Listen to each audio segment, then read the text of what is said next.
warahmatullahi wabarakatuh. Kami dari kelompok 6 yang akan mempresentasikan untuk mata kuliah Sejarah Pendidikan Islam. Jangan lupa tonton sampai akhir. Bye. Pendidikan Islam di wilayah Asia seperti India, Persia, dan Asia Tenggara. Yang pertama yaitu perkembangan pendidikan Islam di India.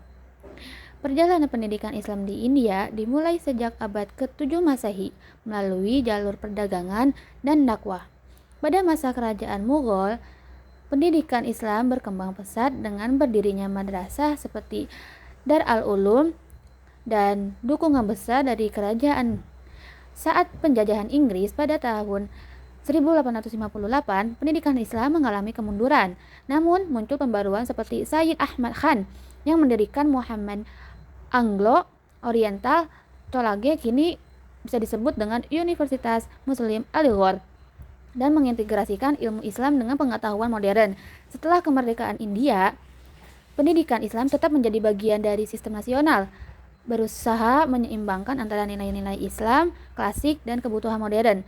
Secara keseluruhan, perkembangan pendidikan Islam di India menunjukkan perpaduan antara tradisi dan modernitas yang terus berkembang hingga saat ini.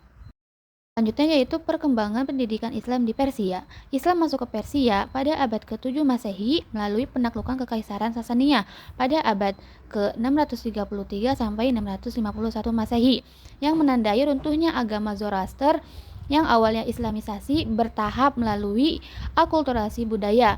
Setelah masuk Islam, Persia berkembang menjadi pusat ilmu pengetahuan seperti filsafat, seni, dan arsitektur Islam.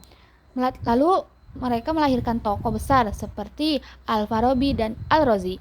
Masa keemasan terjadi pada dinasti Safawi pada abad 1501 sampai 1736 yang menjadikan Syiah Imamiyah sebagai agama resmi dan membangun Isfahan sebagai pusat peradaban Islam dengan Masjid Megah, madrasah, dan karya seni seperti karpet Persia dan lukisan miniatur.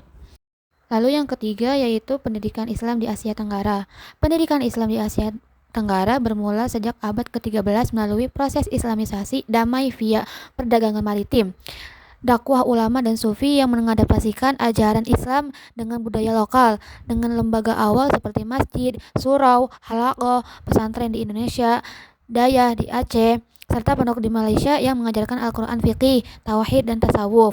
Perkembangan semakin kuat pada era Kesultanan Islam seperti Malaka, Aceh, Demak, Ternate, Tidore yang membangun pusat keilmuan. Sementara masa kolonial memicu reformasi dengan madrasah modern, dan pasca kemerdekaan lahir perguruan tinggi seperti UIN di Indonesia, seperti IIUM di Malaysia yang mengintegrasikan ilmu agama dan umum.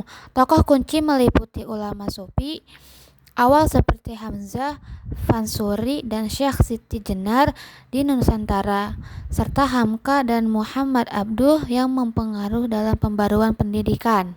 Selanjutnya ada faktor-faktor yang mempengaruhi perkembangan pendidikan Islam di India, Persia, dan Asia Tenggara. Saya akan menjelaskan dengan ringkas. Yang pertama kita akan membahas tentang faktor-faktor perkembangan pendidikan Islam di India. Nah, faktornya dipengaruhi oleh dukungan kerajaan Mughal, peran ulama, dan reformasi modern menghadapi kolonialisme. Kerajaan Mughal mendorong masjid sebagai pusat belajar agama dengan pengajar-pengajar dan ruang asrama siswa, serta mendirikan madrasah untuk ilmu seperti fikih, matematika, dan astronomi. Ulama membentuk kurikulum dan lembaga seperti madrasah di Delhi, serta reformasi oleh Sayyid Ahmad Khan melalui Aligarh Muslim University yang menggabungkan ilmu agama dengan modern.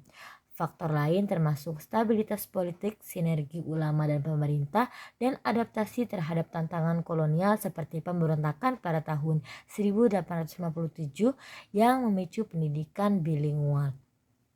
Selanjutnya Persia. Di Persia, pada era Safawiyah, pendidikan Islam maju berkat stabilitas politik Shah Abbas I, tradisi intelektual Persia, dan fokus Syiah. Raja membangun 162 masjid dan 48 madrasah di Isfahan sebagai pusat ilmu filsafat, teologi, sains dengan atmosfer akademik yang toleran meski ada indoktrinisasi Syiah. Ulama seperti Mulla Sadra dan Mirdamad berkontribusi besar melalui pengajaran di Qom dan Isfahan, mendukung perekonomian dari perdagangan, serta peran bangsawan dalam membangun madrasah. Pendidikan estetika militer dan indoktrinatif memperkuat identitas Syiah sambil memajukan seni dan ilmu pengetahuan. Lalu Asia Tenggara, penyebaran pendidikan Islam di Asia Tenggara mendorong perdagangan, ulama, dan adaptasi budaya lokal yang damai. Perdagangan dari Arab, Persia, India ini membawa ajaran Islam melalui pelabuhan dengan ulama mendirikan pesantren dan masjid sebagai pusat transmisi ilmu Al-Quran, fikih, dan tasawuf. Islamisasi melalui pendidikan moderat menyatu dengan adat setempat, membentuk pondok pesantren di Indonesia sampai ke Malaysia yang berkembang menjadi gerakan sosial. Faktor pendukungnya meliputi keramah tamahan masyarakat, integrasi nilai Islam dengan ekonomi lokal, dan kebijakan inklusif meski menantang infrastruktur modern. Selanjutnya yaitu tantangan dan solusi dalam pengembangan pendidikan Islam di India, Persia, dan Asia Tenggara. Pertama, kita mulai dari India. Di negara ini, pendidikan Islam menghadapi tantangan yang cukup kompleks, terutama akibat proses sekularisasi nasional dan dinamika politik pasca kolonial. Banyak komunitas Muslim mengalami kesenjangan akses pendidikan, sehingga lembaga pendidikan Islam dituntut untuk berbenah. Madrasah dan lembaga pendidikan Islam kemudian mulai melakukan modernisasi kurikulum. Mereka menambahkan mata pelajaran sains, teknologi, dan bahasa Inggris agar lulusan tidak hanya memahami ilmu agama, tetapi juga mampu bersaing dalam dunia profesional. Salah satu contoh nyata modernisasi ini adalah Aligarh Muslim University yang menjadi pelopor integrasi ilmu-ilmu modern dalam pendidikan Islam di India. Upaya tersebut menunjukkan bahwa transformasi pendidikan Islam di India tidak sekedar menyelaraskan nilai agama dan perkembangan zaman, tetapi juga memberikan peluang mobilitas sosial bagi generasi Muslim di masa depan. Selanjutnya di Persia atau Iran. Perubahan besar terjadi setelah revolusi pada tahun 1979. Tantangan utama pada masa itu adalah bagaimana menyatukan sistem hauzah tradisional dengan pendidikan modern yang memiliki standar akademik global. Untuk mengatasi tantangan ini, pemerintah dan ulama bekerja sama membangun sistem pendidikan terpadu yang tetap menjaga warisan keilmuan klasik, tetapi juga membuka ruang bagi sains, teknologi, dan kajian kontemporer. Salah satu lembaga yang menonjol dalam upaya ini adalah Al-Mustafa International University, yang mengembangkan pendekatan pendidikan global sambil tetap mempertahankan identitas keislaman dari tradisi Persia. Dengan integritas ini, Iran menunjukkan bahwa pendidikan Islam dapat tetap relevan, modern, dan mampu menjawab tantangan zaman tanpa meninggalkan akar keilmuannya. Selanjutnya, kita beralih ke kawasan Asia Tenggara. Di wilayah ini, tantangan yang dihadapi pendidikan Islam cukup beragam, mulai dari perbedaan kualitas antar lembaga, kesenjangan akses pendidikan, hingga kurangnya tenaga pengajar yang profesional.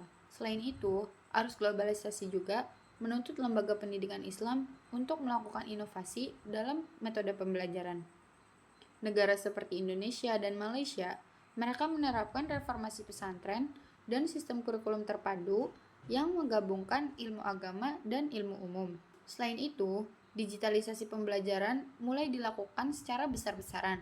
Penggunaan e-learning, aplikasi belajar, dan teknologi multimedia menjadi bagian penting dalam pengembangan pendidikan Islam masa kini. Upaya-upaya ini membuktikan bahwa Asia Tenggara aktif bergerak menuju pendidikan Islam yang lebih adaptif, modern, dan berpihak pada perkembangan abad ke-21.